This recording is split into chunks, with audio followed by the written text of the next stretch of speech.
राहुल गांधी इस बार अमेठी से लड़ने वाले हैं, कुछ बात हुई इस बारे में? राहुल जी को वहां की जनमानस, वहां की जनता चाहती है। अभी आप देखिए वहां पर एक अस्पताल चल रहा था, संजय गांधी अस्पताल, वो उस पर इतने अच्छे इलाज हो रहे थे वहां पर, जानबूझ के उत्तर प्रदेश सरकार ने और वहां के पूरी तरीके से एडमिनिस्ट्रेशन ने उसको बंद करा दिया। हजारों लोग वहां पर जाके इलाज कराते थे, वो इलाज बंद हो गया और वहां पर आज कांग्रेस पार्टी का सत्याग्रह चल रहा है लगातार, और वो आम जनता उससे फायदा उठाती थी। आम आदमी ये चाहता है राहुल जी वहां से आवे, चुनाव लड़े आकर। स्मृति ईरानी कह रही है कि राहुल गांधी ने तो अमेठी को कभी अपना समझा ही नहीं, जब जीतते थे तब भी नहीं आते थे, हारने के बाद तो वायनाड चले गए और अमेठी की जनता का अपमान किया उन्होंने। नहीं, कभी अमेठी की जनता का अपमान तब होता जब अमेठी की जनता से वादा करके उसे पूरा न किया जाता। राहुल जी ने जो नहीं कहा उसे भी पूरा किया। जो जो योजनाएं थी सब राहुल जी और कांग्रेस की देन है। 40 साल वहां पर कांग्रेस के सांसद रहे, इंदिरा जी से लेकर राहुल जी तक। कभी वहां की जनता से झूठ नहीं बोला गया, कभी वहां की जनता को बरगलाया नहीं गया। हमेशा जो कहा उसको किया, उससे ज्यादा किया। चाहे ट्रिपल आईटी को आप देख लीजिए, गायब हो गई, इन्होंने खत्म कर दिया। आप मेगा फूड पार्क था उसको खत्म कर दिया। वहां पर सीआरपीएफ और बीएसएफ और आर्मी के लिए सेना के कैंप लगते थे जिसमें वहां के बच्चों का चयन होता था, उस कैंप को बंद करा दिया स्मृति ईरानी ने। और जनता से झूठ बोलकर वोट लिया। 13 रुपए किलो चीनी की बात आम जनता के बीच में कहा कि अमेठी की जनता को भारतीय जनता पार्टी को आप वोट दीजिए, कमल का बटन दबाइए और 13 रुपए किलो की चीनी ले लीजिए। 13 रुपए किलो चीनी स्मृति ईरानी ने दिया, आम अमेठी की जनता को मिला। ये कभी भी राहुल जी ने और कभी कांग्रेस पार्टी ने नहीं किया। क्या आपको लगता है तस्वीर बदलेगी? बीते विधानसभा चुनाव की बात की जाए 2.33% ये वोट शेयर है कांग्रेस का। देखिए, विधानसभा में सिर्फ 2 विधायक हैं, सांसद 80 में से सिर्फ 1 कांग्रेस के, वो भी रायबरेली। देखिए, ऐसा है कि अब हमारी बात करते हैं भारतीय जनता पार्टी के सांसद कितने रहे हैं, कितने विधायक रहे हैं उनके। 2 सीट वाली पार्टी आज देश में सरकार बना रही है।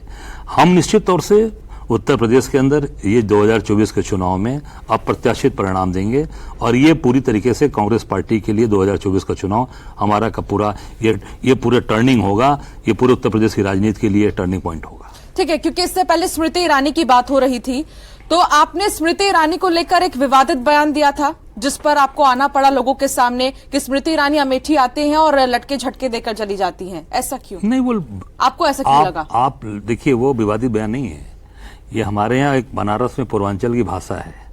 आप भी शायद बनारस से जुड़ी हुई हैं, तो एक कहा जाता है, कहा भैया बड़ा लटक झटक के चलत हुआ। लटक झटक के मतलब एक आपका जो हाव भाव है वो एक डिफरेंट तरीके से है, उसमें कोई भी अमर्यादित भाषा नहीं है। आप किसी भी डिक्शनरी में, किसी भी आप शब्दकोश में खोज लेंगे, कहीं पर ऐसी बात। आपको नहीं लगता कि महिलाओं के बारे में जब बात होती है तो थोड़ा सा बच के आपको चलना चाहिए? नहीं, महिलाओं का हमारा सम्मान है, हम सम्मान करते हैं। आप उठाकर देख लें, मैंने कहा ना कि जो मैंने बोला उसमें कहीं पर भी असंसदीय भाषा या कहीं भी आज तक वो लाख उन्होंने मेरे खिलाफ मुकदमा दर्ज कराया, उसमें कोई धारा ही नहीं बनी। आखिर बैकफुट पे आना पड़ा। अच्छा, कांग्रेस ने आपको प्रदेश अध्यक्ष क्यों बनाया? प्रदेश अध्यक्ष, अब मैं काम करने वाला व्यक्ति हूँ, दिन रात काम कर रहा हूँ। कोई चर्चा में भी रहते हैं? नहीं, चर्चा में रहते हैं, काम की बदौलत रहते हैं। 5 बयानों की बदौलत? 5 बार विधायक रहा, 96 से लेके 2017 तक विधानसभा का सदस्य रहा हूँ और उत्तर प्रदेश के सबसे यंगेस्ट एमएलए में रहा मैं। जब उत्तराखंड और यूपी एक था, सबसे यंगेस्ट एमएलए था और जनता के बीच में काम किया है मैंने, तो इसलिए लगा होगा कांग्रेस पार्टी को कि नहीं, लड़ने वाला आदमी है, एक संघर्ष करने वाला आदमी, इसको आगे लाएंगे तो शायद पार्टी आम जनता के बीच में। आप बीजेपी में रहे, एसपी में रहे, कांग्रेस के साथ हैं, तीनों ही पार्टियों में राजनीति करना कितना मुश्किल, कितना आसान है?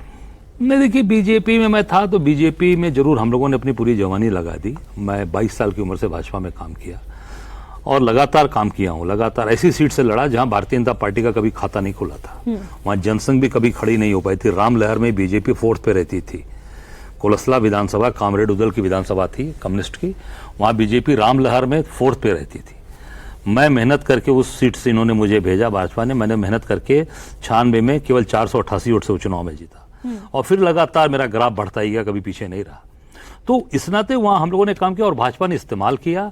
जब समय आया तो भारतीय जनता पार्टी ने मुझे किनारे कर दिया और मुझे एकदम एक कमरे के अंदर बंद कर दिया। इस तरीके से काम किया। और समाजवादी पार्टी तो कुछ क्षणों के लिए मैं गया था, वहां की राजनीति मुझे समझ में नहीं आई। वहां देखा मैं कि जिस तरीके की चीजें चल रही थी तो मैंने उससे अपने आप को उनसे अलग कर लिया। कांग्रेस के अंदर सम्मान भी है, पद रहे न रहे मेरे पास, मैं 2009 में इंडिपेंडेंट चुनाव जीता था बसपा सरकार में, और मैं चुनाव जीतकर मैं कांग्रेस के साथ आया। कांग्रेस ने मुझे कोई पद नहीं दिया, पर सम्मान दिया, मुझे प्यार दिया, और आज प्रदेश अध्यक्ष के तौर पे हूं, मुझे सम्मान दिया, मैं उसको हमेशा याद रखूंगा। जी।